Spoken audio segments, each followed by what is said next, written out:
உணவுல பத்தினித்தனம் இருக்க வேண்டும்.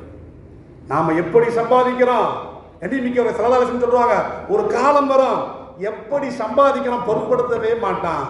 ஹராமா ஹலாலா, எண்ணிமிக்கவர்களே, கருப்பில் மாத்திரம் பத்தினித்தனம் அல்ல, நாம் உண்ணக்கூடிய உணவுல பத்தினித்தனம் இருக்க வேண்டும், ஹலாலாக இருக்க வேண்டும்.